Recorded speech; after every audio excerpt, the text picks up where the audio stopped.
Good evening বন্ধুরা, তোমরা সকলে কেমন আছো জানাও। আমি তো ভালো আছি মোটামুটি। আর আজকে আমি দেখো যাচ্ছি, বাপের বাড়ি যাচ্ছি। আজ 15 তারিখ, তো একদম সন্ধ্যে থেকে ব্লগ শুরু করলাম। কারণ কি বলো তো, কালকের দিনে আমার মানে আজ সকাল থেকে কোনো ব্লগ শুরু করা হয়নি, ছেলের পরীক্ষা ছিল তোমরা জানো।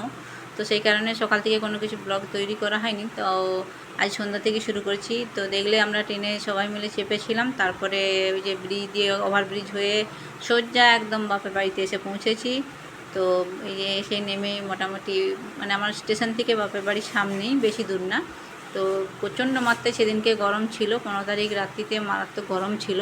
আর আমাদের পাশে তো গরমটা খুব বেশি, তো সেই জন্য ভীষণভাবে গরম, আমরা ঘেঁটে এসেছি তো একটুখানি, তো গরমটা লাগছিল। তো চলো আজকে এই পর্যন্ত রেখে কাল সকাল থেকে ব্লগ শুরু করছি। আশা করি সকলেই ভালো আছো। আর হ্যাঁ, আমিও ভালো আছি, তোমাদের ভালোবাসাতে অনেকটাই, মোটামুটি একদমই ভালো যাকে বলে। আর আজ তো 16 তারিখ, তোমরা জানোই। কালকে রাত্রে বাপের বাড়ি এসেছি আমি। আর কি বলো তো, কালকে কোনো ব্লগ দিইনি, তার জন্য তোমাদের কাছে প্রথমেই বলছি সরি। কারণ কালকে সত্যি কথা বলতে সারাদিনে কোনো ব্লগ তৈরি করা হয়নি আমার। আর পুরনো ব্লগ দিইনি, কারণ মানে যেটুকু করেছি ভিডিও সেইটুকু মানে রেডি করা হয়নি, সেই কারণে আর ছাড়া হয়নি। তো যাই হোক, আজকে এসেছি। তো আজকে ভাবলাম সকাল, দেখতে পেলে 9টা 15 বাজছে এখন। তো এই 9টা 15 থেকে আজকে ব্লগটা আমি শুরু করছি। আর এই যে আমার ছেলে, আর এটা হচ্ছে আমার ছোটো দাদার ছেলে, এটাই মানে। আর এটা আমি আমার ভাইয়ের রুমে দাঁড়িয়ে আছি। চলো তোমাদের কাজকে, চলো বন্ধুরা, আমাদের বেড়াতে যাওয়ার শেষ অবসান চলে এসছে। এবারে আমরা বেরোবো। তো রাত্রি 9টা, 9:45 ট্রেন ছিল। এখন ট্রেনটা লেট করে প্রায় 12টা নাগাদ ঢুকবে, সেই কারণে আমরা একটু লেটেই বেরোচ্ছি বাড়ি থেকে। গাড়ি বলা আছে যে 10টার সময় গাড়ি লেগে যাবে। আর আমরা এখান থেকে গিয়ে হিজলি থেকে ট্রেন ধরবো, কেন খড়গপুর থেকে পাইনি, সেই জন্য হিজলি থেকে ধরবো। আর এই যে আমার গরম জল বেটা, এই যে আমার ভাইপো, সে এখনও রেডি হয়নি, ছোটো বেটু এই যে। আর এই যে আমার বেটু রেডি হয়ে গেছে, এইখানে রেডি হয়েছে। তার মাইমাও রেডি হয়ে গেছে। এই তো, এই দেখো, এই যে রেডি হয়ে গেছে আপাতত। এরকম মুখে একবার ঘুরিয়ে দাও, দেখিয়ে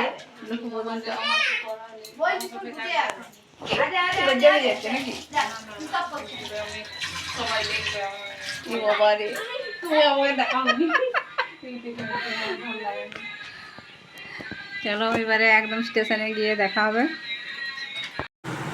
তো আমরা ট্রেন ধরে চলে এসেছি, এখন হিজলি স্টেশনে নেমে গেছি। কারণ মানে লাগেজ আর তার সাথে মাকে নিয়ে আসা, মানে বুঝতেই পারছো, তো অসুবিধার জন্য আর ভিডিও করা হয়নি। একদম হিজলি স্টেশনে নেমে আমি একটুখানি ভিডিও করে নিলাম। কারণ আর মাকে মানে যেহেতু অসুস্থ না, এত রাত্রি 12টায় ট্রেন আছে, তো আমি বললাম যে নাইটি পরেই চলো, বেকার আর ড্রেস পরার, শাড়ি টাড়ি পরার দরকার নেই, একাই করা মানুষ, তারপরে আবার ব্রিজ কভার করতে হবে, এই নিয়ে টেনশনেই আছি ভীষণভাবে। হ্যাঁ, যাওয়ার যেমন একটা আনন্দ হচ্ছে, এটা সত্যি কথাই, কিন্তু তার সাথে একটা টেনশন ভালোভাবেই কাজ করছে। তো যাই হোক, তোমাদের ভালোবাসার মানে আশীর্বাদে আশা করি মাকে ঠিকঠাকভাবে ঘুরে নিয়ে ফিরতে পারবো, এটাই মানে ইচ্ছা নিয়েই যাচ্ছি জগন্নাথ দেবের মন্দিরে। তো আজকে কোথায় যাচ্ছি, হ্যাঁ সেটাও তোমাদেরকে বলে দিচ্ছি, যে আজকে আমরা পুরী রওনা হচ্ছি। কারণ এতদিন তোমাদেরকে বলিনি, এই জন্যই যে মানে যাওয়া হবে কি না হবে না সেটা একটা জানিনি, সেই কারণে তোমাদেরকে বলিনি, তো আজকে বলে ফেললাম। তো দেখতে পাচ্ছ মাকে নিয়ে গিয়ে ওঠার চেষ্টা হচ্ছে, এতটা লং সিঁড়ি, তাকে তোলা মানে খুবই কষ্ট। চলো এখন অফ রাখি ক্যামেরাটা, নাহলে মাকে ধরে তুলতে পারবো না। তো যাই হোক, মানে অনেক কষ্ট করেই মাকে সিঁড়ি পর অনেকটা, বোধহয় আধ ঘন্টার উপরে লেগেছে ওই সিঁড়িগুলো পার করতে আমার। তো তারপরে যাই হোক, স্টেশনে মানে ট্রেন চলে এসেছে, আমরা ট্রেন ধরে নিয়েছি এবং পুরীর জন্য মানে যে যাত্রা শুরু আমরা করলাম। চলো তোমাদের ভালোবাসাতে আর কি বলবো, শুভেচ্ছা রাখো যেন মাকে আমি ঠিকঠাকভাবে ঘুরিয়ে নিয়ে আসতে পারি, এটাই ইচ্ছা। তো এই ট্রেন ছেড়ে বেরিয়ে যাচ্ছে স্টেশন থেকে। সবাই মানে আমরা সিটগুলো পেয়েছিলাম কি বলো তো, আপার লেভেলে, কিন্তু আমাদের লাকটা এতটাই ভালো ছিল যে আমরা মানে প্রত্যেকেই সিটগুলো মানে লোয়ারেই পেয়ে গেছি, এটাই একটা ব্যাপার। তো রাতেরবেলায় আর কিছু শ্যুট করলাম না, একদম সকালবেলা যখন ঘুম ভেঙেছে দেখছি সূর্য মামা উঁকি মারছে, আর মানে প্রকৃতিটা এতটাই সুন্দর হয়েছে লাগছে, তো আমি সেটাই তোমাদের সামনে একটু শেয়ার করার চেষ্টা করলাম। প্রকৃতিটা মানে দারুণ সুন্দর লাগছে, ট্রেনে যাচ্ছি আর ঠান্ডা বাতাসটা লাগছে, আর মানে খুবই সুন্দর দেখতে লাগছে। তো সেইটাই আমি তোমাদের সাথে শেয়ার করার চেষ্টা করলাম একটুখানি। তো আর রাতে রাত অনেকবার জেগেছি ঠিক কথা, মাকে দেখেছি বা জল দিয়েছি, যাই হোক আমাদের ঘুমিয়েছিলাম যেহেতু চুলগুলো দেখতে পাচ্ছে একদম উস্কো ফুস্কো হয়ে গেছে, মানে সেই কী বলবো একদম খেপির মতো লাগছে। তো যাই হোক, তো তারপরে আমি যখন ঘুম থেকে জেগেছি তখন প্রায় পুরীর কাছাকাছি আমরা পৌঁছে গেছিলাম। তো আধ ঘন্টা বসার পরে আমরা পুরীতে পৌঁছে গেছি। যাই হোক, এবারে নামার পালা। তো সেখানে আমি ভাবলাম যে চুলগুলো একটু ঠিক করে নিই, কারণ এই অবস্থায় আবার এই চুল উঠতে থাকলে তারা আমার চোখে টোখে চুল পড়লে কী হবে বলতো, মাকে ধরে এক হাতে ধরে থাকবো, আর মানে আমার নিজেরই অসুবিধা লাগছিলো ভীষণভাবে। তো আমি সেখানেই স্টেশনে ট্রেন ঢোকার আগে চুলটা একটু প্রেস করে নিলাম, কারণ নাহলে প্রচণ্ডই অসুবিধা হবে। আর এই যে দেখতে পাচ্ছ ট্রেন পুরো দাঁড়িয়ে গেছে, মাকে আস্তে আস্তে করে নামাবার চেষ্টা, আর বাকি সবাই আমাদের যে মানে দাদাভাই নামছে, আর দেখতে পাবে। তো চলো এখন মাকে আস্তে আস্তে নামাই, ট্রেন থেমে গেছে যেখানে, এবার তো তাকে নামানো একটা ব্যাপার আছে।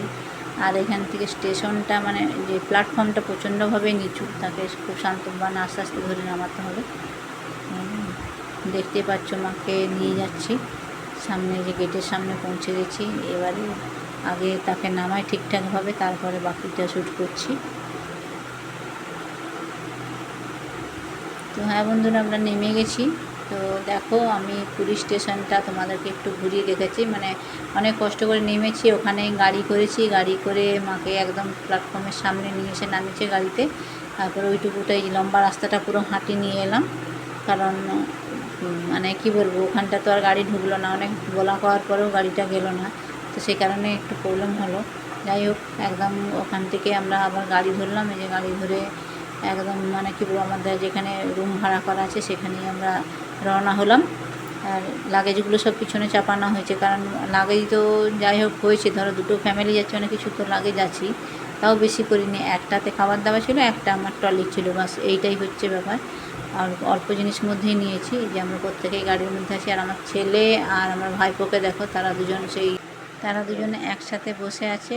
আর হ্যাঁ বন্ধুরা, আমরা এই গৌড়ীয় মঠটাতেই মঠ নিচ্ছি, আর একদম নিচেতেই রুম নিচ্ছি, কারণ মাকে নিয়ে থাকতে হবে, আমাদের উপরে যাওয়া যাবে না, এটাই ব্যাপার। তো আজকের ব্লগ আমি এখানেই রাখছি, কালকে আবার নতুন ব্লগ নিয়ে তোমাদের সামনে আসছি। আজকের মতো টাটা।